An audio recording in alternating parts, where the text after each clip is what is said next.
No tiene nada para hacer no. Es una a las 7 y otra a las 8. Es una a las 7 y a las 8. Es de infección relacionada a catéter.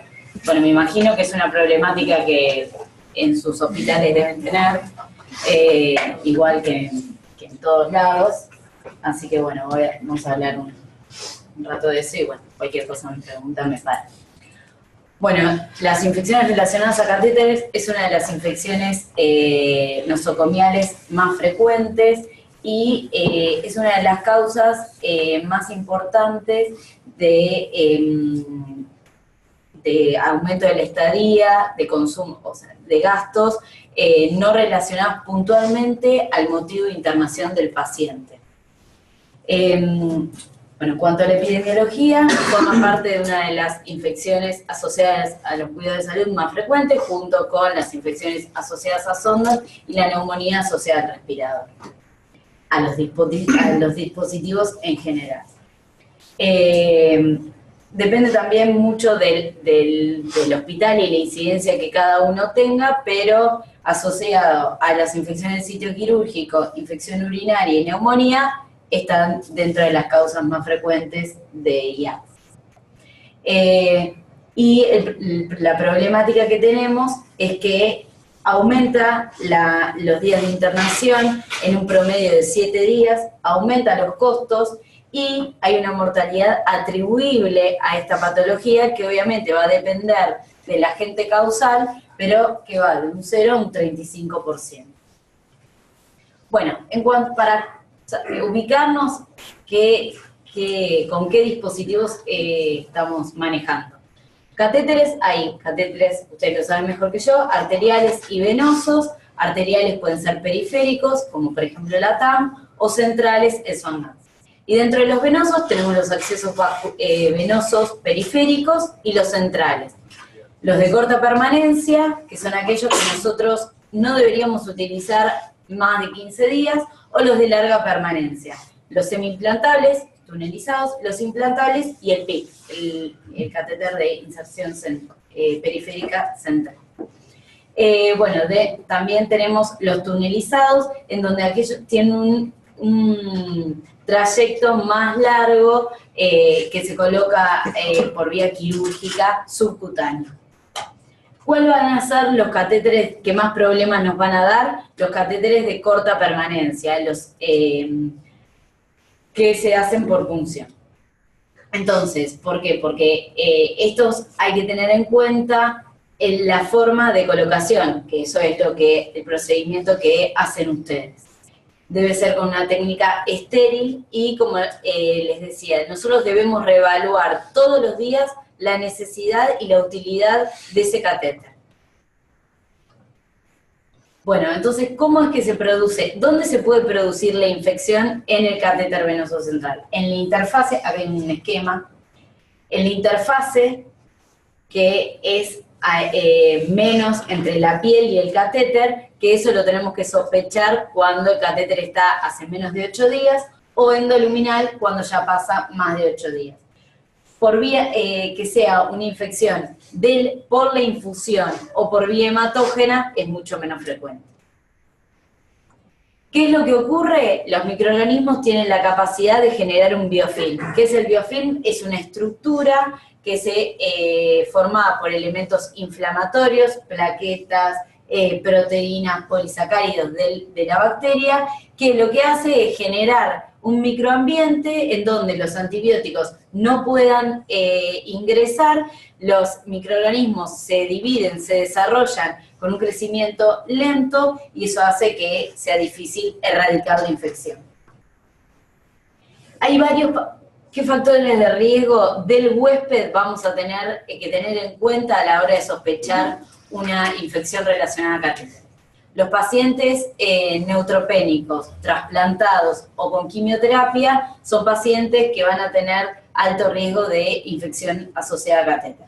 Obviamente, pacientes con larga estadía, poliinvadidos, que tengan un catéter de más de 48 horas, también suman. Bueno, ¿cómo vamos a clasificar las infecciones relacionadas a catéteres? Tenemos dos tipos, ya sea locales o no locales. con bacteriemia o sin bacteriemia. Locales puede ser en el sitio de salida del catéter, que es cuando tiene un halo eritematoso, o de la punta del catéter, que eso se denomina colonización del catéter venoso central. También podemos tener infección del trayecto del túnel en los catéteres que tienen un túnel subcutáneo, o infección del bolsillo. Todo esto es sin bacteriemia. Ahora tenemos las infecciones relacionadas a catéteres con afectación sistémica. Esto significa que tiene bacteriemia, que puede ser no complicada o complicada. ¿Cómo se puede complicar? Endocarditis infecciosa, tromboflebitis supurada o una metástasis séptica. Bueno, y dentro de las definiciones también, cuando es una infección relacionada a catéter con bacteriemia, también la podemos subclasificar con extracción del catéter venoso central o que el catéter lo dejemos. ¿Se entendió? ¿Sí o no? Sí, sí, sí. Bueno, dentro de estas tenemos varias definiciones. Podemos definir una bacteriemia primaria, que es cuando nosotros no tenemos un foco infeccioso original que origina la bacteriemia, y las infecciones relacionadas a catéteres pues, están introducidas dentro de las bacteriemias secundarias. Y también, obviamente, podemos tener la presentación de una sepsis o un shock séptico a partir de la infección del catéter. Bueno, ¿cuándo sospechamos una infección relacionada al catéter? Ante la presencia de fiebre y un catéter que está hace más de 48 horas. Eso es lo que tenemos que pensar. Y además, ¿qué podemos tener? Infecciones locales, que es poco frecuente, complicaciones sistémicas, con metástasis sépticas, complicaciones mecánicas, que esto sí nos ocurre, al menos en el hospital en que trabajo yo, que la enfermera te dice que no tiene retorno, que está obstruido. Ahí tenemos que sospechar la infección y que tengamos hemocultivos positivos frente a microorganismos sugestivos, el Staphylococcus aureus de la cabeza, Cándida, Corynebacterium.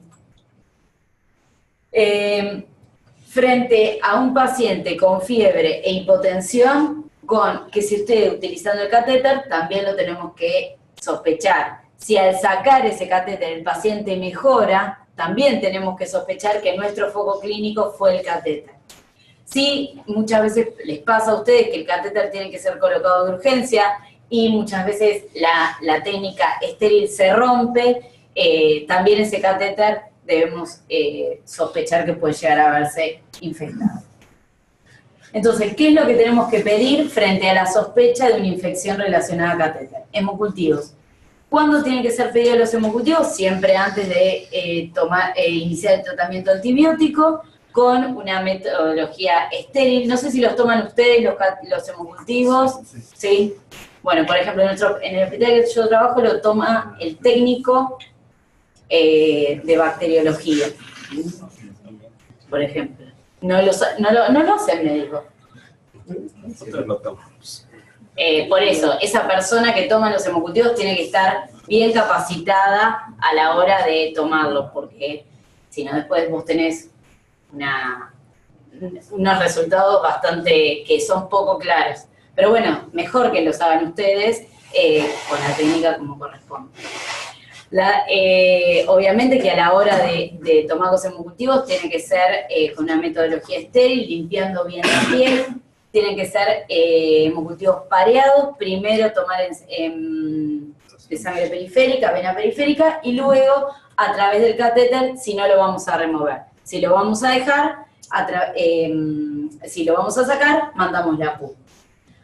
En un momento se discutió también si era necesario, al finalizar el tratamiento, tomar hemocultivos control o no. Frente a esto, no es necesario con un nivel de evidencia.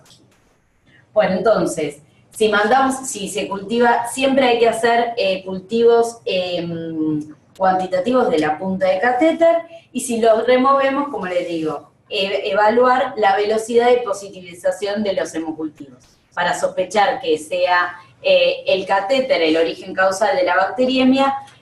Siempre saltan antes, al menos 120 minutos, que esté estipulado ese tiempo, antes el hemocultivo tomado a través del catéter.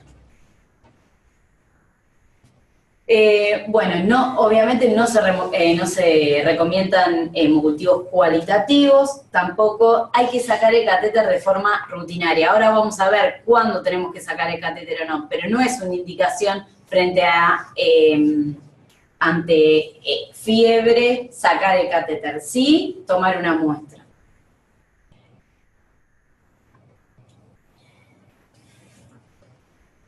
Bueno, dentro del tratamiento, entonces vamos a necesitar tratamiento antibiótico, remoción del catéter o no, reevaluar, remover el foco infeccioso es algo importante, pero ahora vamos a ver cuándo. Y también tenemos una alternativa para catéteres que nosotros tenemos que dejar, lo que se denomina la lock therapy o técnica de sellar, terapia de sellado. ¿Qué nos va a definir a nosotros si lo podemos sacar o no al dispositivo? ¿Qué tipo de catéter tenemos? La forma de presentación clínica del paciente. No es lo mismo un paciente que tiene fiebre con estabilidad hemodinámica, sin alteración de los valores nitrogenados, que no tiene afectación multiorgánica, a un paciente que, por definición, ustedes dicen, este paciente tiene un shock séptico. También va a depender del microorganismo y en qué huésped estamos hablando. No es lo mismo un paciente trasplantado con mucositis que un paciente neutropénico severo a un paciente que está inmunocompetente. Entonces, es la extracción del catéter que nos va a permitir a nosotros hacer control de foco. Para cualquier infección que nosotros tengamos un foco infeccioso, lo fundamental es remover eso, hacer control de foco. Y eso también nos va a permitir prevenir recurrencia o persistencia de la infección. Pero también se sabe que en un 70% de los catéteres removidos por sospecha de infección no se demostró compromiso. Entonces, bueno, ¿cuándo podemos dejar el catéter? Si lo necesitamos, si no tenemos otro acceso vascular o que sea difícil de reemplazar. Con esto que les dije, que no tengamos complicaciones locales, que el paciente no se manifieste como un shock séptico o como una sepsis severa, que no tenga complicaciones sistémicas, que no tenga un dispositivo endovascular, que a las 48 o 72 horas los hemocultivos sean negativos o que tenemos un microorganismo fácil de tratar, como un coagulasa negativo. Cuando sí o sí lo tenemos que sacar, sepsis o shock séptico, sepsis severa y shock séptico, hay que remover, y sospecha diagnóstica, lo tenemos que remover. ¿Qué pasa cuando nosotros, por qué es importante lo del microorganismo? Cuando es un coagulasa negativo, las posibilidades de fracaso terapéutico existen, pero no tenemos aumento de la mortalidad. Tanto en el Staphylo aureus como Bacillus gram negativos o Cándida, vamos a tener mayor fracaso terapéutico si lo dejamos, mayor complicaciones infecciosas y mayor mortalidad. O sea que ante cualquiera de estos tres agentes o grupos, hay que retirar el catéter venoso central una vez que nosotros ya tenemos el hemocultivo. Imaginemos que lo dejamos y aparece alguno de estos, tiene criterio de retirarlo. Bueno, más o menos lo mismo que les he dicho. ¿Cuándo es el momento? Lo podemos retirar una vez confirmada la bacteriemia relacionada a catéter, pero no es una indicación absoluta frente a la sospecha de la infección. Lo mismo que dije. Bueno, ahora, entonces, teníamos cuando removíamos el catéter y si hacíamos control de foco, retirándolo, y el tratamiento antibiótico. El tratamiento antibiótico, la discusión es si es un tratamiento adecuado o inadecuado. Nosotros tenemos que conocer, cada uno tendrá su tratamiento empírico en cada terapia en la que trabaje. Debemos saber, de acuerdo a eso, cuál es nuestro tratamiento empírico. ¿Y qué tenemos que garantizar con ese tratamiento empírico? Más del 90% de cobertura de los gérmenes que nosotros tenemos en nuestra terapia. Eso sabrán ustedes de todos los microorganismos de un semestre, la sensibilidad y cuál es el antibiótico que cubre más del 90% de esto. Frente a ¿cuáles son los agentes causales más frecuentes? A la cabeza, los cocos gram positivos, Staphylo aureus y coagulasa negativa. Y por otro lado, tenemos los bacilos gram negativos. Eso también va a depender mucho de su hospital. Nosotros en una época predominaban los bacilos gram negativos, algo extraño, pero bueno, era cíclico también. Eso también uno lo tiene que ir actualizando, lo mejor es por cada semestre. Pero bueno, ustedes tener conocimiento de esto. Bueno, dentro de la cobertura para cocos gram positivos, la vancomicina es el antibiótico que usamos. Siempre ante la sospecha de una sepsis severa o un shock séptico, dosis de carga y dosis de mantenimiento. Dosis de carga, 15 miligramos kilo, y la dosis de mantenimiento, 2 o 3, en realidad cada 8 horas es frente al shock séptico. También tenemos otras opciones, como la daptomicina, no sé si ustedes usan dapto en su lugar de trabajo. No. Bueno, hay lugares que la tienen como tratamiento empírico, por ejemplo, frente a una bacteriemia para Staphylo aureus. Nosotros no, pero bueno, hay lugares de la Argentina que ya la tienen como un tratamiento empírico. Y bueno, obviamente ese es el tratamiento empírico, después lo ajustarán de acuerdo a la sensibilidad del hallazgo que tengan. Bueno, si tienen en su hospital un Staphylo aureus con METIR, con una sigma banco mayor a 2, obviamente que el adapto sí va a ser el tratamiento empírico. El linezolid no es un buen bactericida, por eso no lo consideramos como un tratamiento empírico para ante la sospecha de infección relacionada a catéter. Por otro lado, vamos a tener los bacilos gram negativos. ¿Quiénes son los pacientes que tienen factores de riesgo para eso? Pacientes severamente enfermos, que están poliinvadidos, que tienen un catéter femoral o neutropénicos. No sé si en su nosocomio tienen muchos pacientes trasplantados, neutropénicos, bueno, eso es de todos los días. ¿Qué opciones tenemos para cubrir bacilos gram negativos? Miles. El tema es cuál elijan ustedes. Nuestro tratamiento empírico, por ejemplo, sigue siendo piperacilina, tazobactam. Hay otros, hay otros que meropenem, colistin, ya eso es de todos los días. Bueno, y otro agente causal que también tenemos que puede producir infección asociada a catéter es cándida. ¿Cuándo nosotros podemos sospechar una infección por cándida? Pacientes con nutrición parenteral, pacientes que han recibido antibióticos de amplio espectro por tratamiento prolongado, trasplantados, neutropénicos o con enfermedades oncohematológicas y pacientes que estén colonizados por cándida. Eso es discutible, pero bueno, eso está dentro de los factores de riesgo. ¿Qué tratamiento empírico vamos a utilizar ante la confirmación de una infección relacionada a catéter por cándida?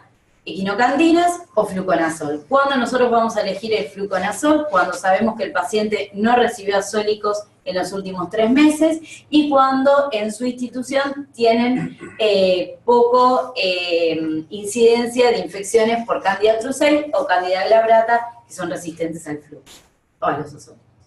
Entonces, dentro de las distintas equinocandinas, de acuerdo a la que tengan también, nosotros usamos casco, no sé si tienen anídula en sus lugares, bueno.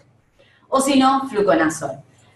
La anfotericina de oxicolato ya se está tratando de dejar de usar. La anfotericina liposomal puede llegar a ser una tercera opción.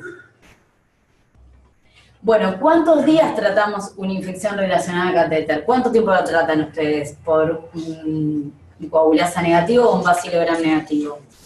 7 días. 7 días. Bueno, coincidimos en eso, sí. La mayoría, hoy los tratamientos antibióticos tienden a hacerse cada vez más cortos. La única infección relacionada a catéter que sigue manteniendo los 14 días de tratamiento es por Staphylo aureus y bueno, por cándida también, sí, también desde el último hemocultivo negativo, pero bueno, ya sea por bacilos gram negativos o coagulasa negativo, no lo tratamos más de 7 días. Bueno, y otra alternativa es la lock therapy, que bueno, que es una estrategia para aquellos pacientes que necesitan el catéter de larga permanencia, que no lo podemos retirar, sobre todo nosotros lo vemos en infecciones en pacientes que hacen tratamiento quimioterápico, que no tienen accesos vasculares de fácil acceso, entonces bueno, es una alternativa. ¿Qué antibióticos podemos usar para la lock therapy? Vancomicina, gentamicina, cefazolina. Habitualmente junto con el farmacéutico armamos la solución y en cuánto uno lo tiene que disolver. Habitualmente se usan entre 2 a 5 mililitros y uno lo deja, lo infunde, lo deja hasta 48 horas de acuerdo al antibiótico que usa y después lo remueve y lo vuelve a utilizar. El promedio de tratamiento son 14 días. Obviamente que no lo vamos a usar en un paciente con un catéter de corta permanencia en estado crítico. El ejemplo es estos pacientes que yo les comenté. Bueno, acá les dejo algunos algoritmos diagnósticos que después ustedes tienen las clases, no los voy a leer acá porque no tiene demasiado sentido, pero bueno, se los dejo por si les interesa. Por cada catéter, son miles. Y bueno, lo que me interesaba hablar también es en cuanto a la prevención de las infecciones asociadas a catéter. El lavado de mano es la medida más importante para prevenir esto. Supongo que sus lugares de trabajo tienen un programa de control de infecciones. Hay varias estrategias. Digamos que un indicador de calidad del lugar en donde ustedes trabajan es la incidencia y la tasa de infección asociada a catéter, que no sé si saben calcularla, se las pongo acá para que sepan. Se calcula el número de infecciones relacionadas a catéter por el número de pacientes, de días paciente catéter. Todos los días alguien se encarga de contar cuántos pacientes de su terapia tienen un catéter colocado. Entonces, así, por 1000, se saca la tasa. Entonces, de esa manera, nosotros logramos saber cuál es nuestra tasa de infección relacionada a catéter. Obviamente que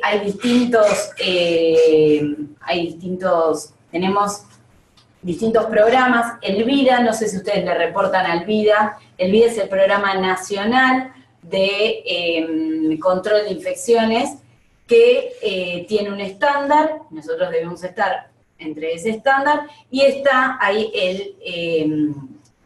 tenemos otro estándar de calidad que es a nivel mundial. Hay varios métodos que nosotros podemos utilizar para prevenir esto. El lavado de manos es fundamental.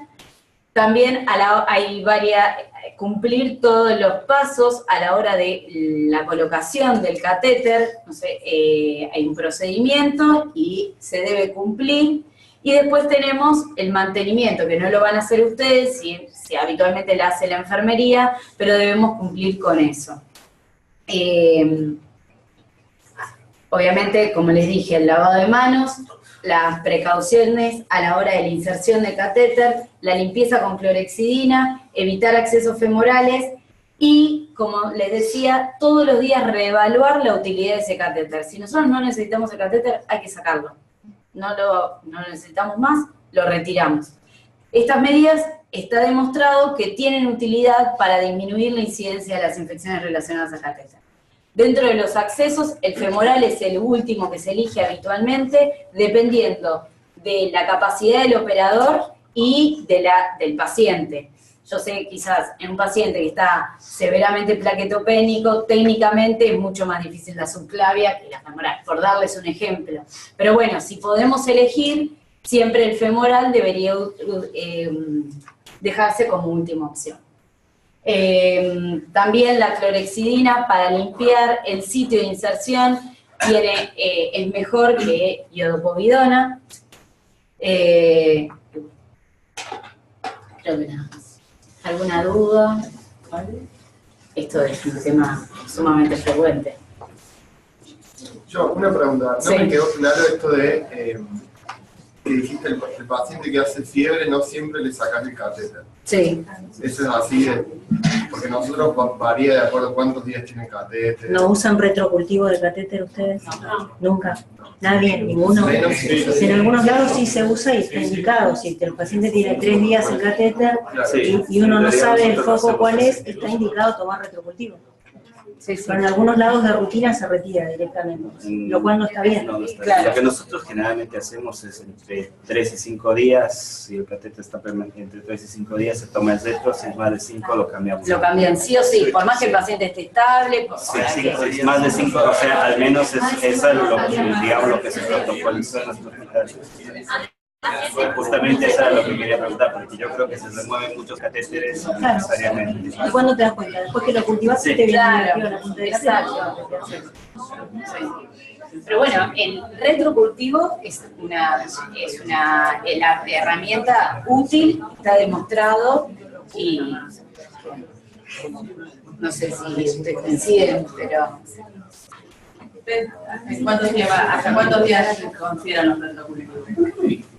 Si el paciente tiene fiebre y un catéter de más de 10 días, no, lo utilizamos siempre. Sí. Obviamente, si ese retrocultivo nos da positivo, no hay dudas, lo sacamos. Y hacemos una evaluación clínica del paciente también. Esto que yo les digo, si el paciente está mal perfundido, o sea, si está séptico, no hay duda que lo sacamos. El tema me parece es en esos grises que tiene fiebre y nada más.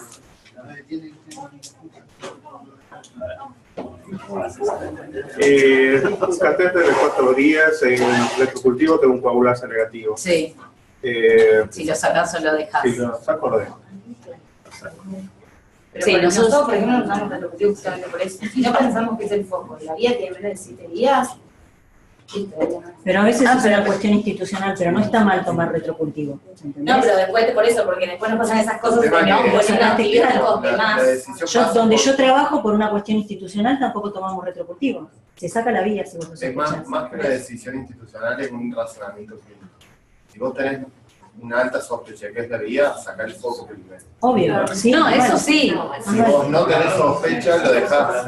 Pero los pacientes que están en terapia intensiva saben que Y están todos pasa invadidos. esto por ahí, No tiene un por ahí foco se- claro, los tiene retros varios. Los retros se contaminan y después te da duda, no sabes si tratarlo o no, si sacarlo o no. Por Pero ejemplo, si el retro es positivo y no hacemos no crece, lo sacás y listo. No, es una es contaminación. una, de carga, claro, nada o más. sea, No, que nosotros lo usamos como una herramienta. No le voy a poner antibiótico. Y si tenés un coagulasa negativo hay que tipificarlo, si es el mismo o no es el mismo. Con un retro y un periférico negativo, nosotros lo dejamos al catéter, si el periférico es negativo. Con un coagulasa negativo con gérmenes que Solo si el retro es positivo, pero lo hacemos negativo, lo sacamos. Pero pero digamos, si vos tenés los dos positivos, el retro y el positivo, claramente. sí, eso sí, Lo que nosotros pasa es eso, que es un poco, después se lo retirás. yo ahí lo considero igual que una punta, una colonización. Y lo dejás. Sí. Entonces, ¿qué digamos, el valor es el hemo, no No, es el sí. retro. No, definición de bacteriemia asociada a catéter es retro más hemo, es retro 2 horas antes del hemocultivo, Claro. o punta de catéter en recuento significativo, más de 15 colonias, con el mismo germen que en el hemocultivo. Eso es definición. Si vos cumplís con esos criterios, tenés una bacteriemia asociada a catéter. Si tomás el retrocultivo, te da positivo 2 horas antes, lo tenés que retirar. Tiene que ser el mismo germen. Lo que suele pasar es que te salta el retrocultivo positivo con esto, un poco un vacilo. Lo retirás y al día siguiente te enteras que no era el mismo germen. Exacto, sí. Y si tu duda es que es el catéter el foco, se lo vas a cerrar. Eso es. Una cosa importante. Pero ¿cuántas veces se retira de más? Ustedes ven los puntos Si vas a un paciente que no tiene accesos y vos le vas a retirar un catéter por las dudas y después no tenés una vía central para ponerle. Claro. Un paciente lúpico o un renal crónico, si son pacientes que tienen accesos, que no tienen accesos vasculares, donde tenés que valorar si le retiras uno el catéter, ¿no? Sí, sí, por supuesto. Un paciente con plaquetopenia. ¿Manejan catéteres permanentes y semipermanentes? ¿De qué tipo? Herman, Lickman, ¿Los cultivos los hacen ustedes? No, no, eso lo hacen lo maneja los enfermeros Los especialistas en enfermeros. hongo. ¿Y Log Therapy hacen? Sí, pero lo ¿También? hacen también los enfermeras de hongo. no, ellos Ah, bueno, listo. Bueno, ¿alguna duda? Esta es una de las infecciones más frecuentes, así que aprovechen para preguntar. ¿Qué esquemas utilizan empírico inicial para bacteriemia social catéter en cada lugar? Allá en el español ya sé. Es por KPC, o sea, ya tenemos un problema. En todas las terapias tiene KPC. Bacilos negativos suele ser lo más frecuente. Sí. ¿Y qué empírico inicial usan ustedes? Banco mero y depende de cuántos días tengan color. Bien. Pero mero banco golistín no está bien usar, porque no estás enfocando. Si tenés un coco, un vacío, estás tirando con lo que tenés. Tienen que tener un empírico inicial para el germen más frecuente de bacteriemia asociada a catéter. ¿Saben cuál es? ¿Saben de cada uno en su lugar de trabajo cuál es? ¿A qué germen? ¿Me escucho?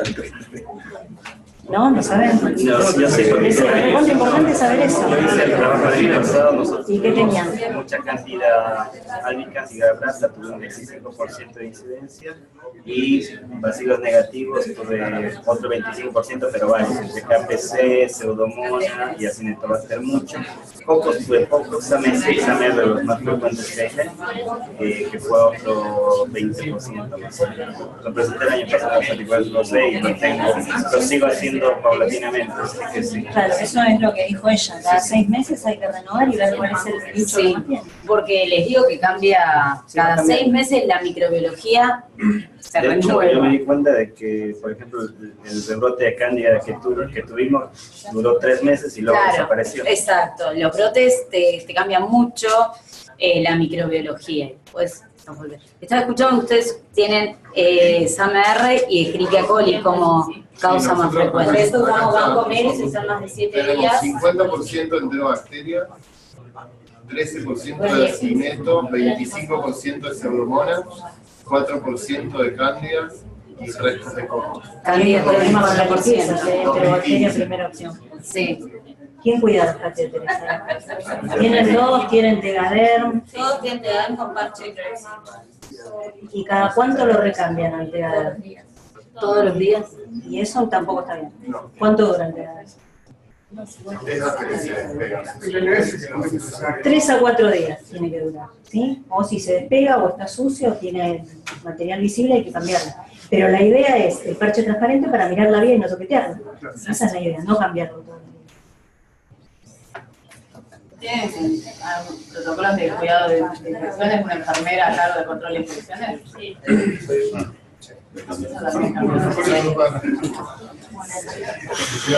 ¿Y usan checklist? ¿Usan, sí? ¿En casi todos los lugares o no? ¿Y quién hace? O sea, ustedes si son el operador, tienen un ayudante, ¿y quién es el encargado de hacer el checklist? A veces están los Lo usan porque la mayoría de veces uno dice que No, se pero- usa y sabe y lo conoce y sabe que hay que hacerlo, pero no se hace. Claro. Eso O no. suele pasar. Bueno, lo que pasa muchas veces es que está y se hace, pero no se hace a conciencia. Entonces lo llena cualquiera y...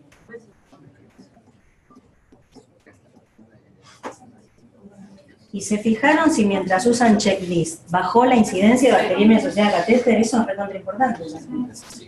Mantener las medidas de prevención, que es una de las cosas que Se implementó por eso, para bajar la incidencia.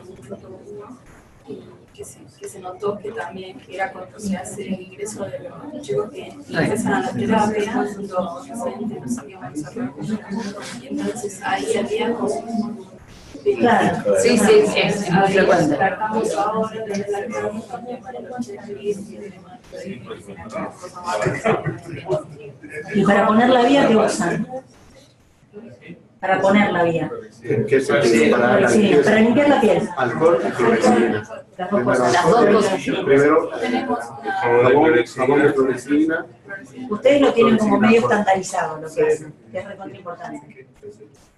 Nosotros usamos Terminox porque no disponemos siempre de clorexidina. Terminox y alcohol, o Está si bien. tenemos clorexidina y para Si la clorexina alcohólica es lo mejor, digamos. sí, pero no siempre lo tenemos. A veces hay que adaptarse. Bueno, ¿alguna pregunta más? ¿No? Claro. Bueno.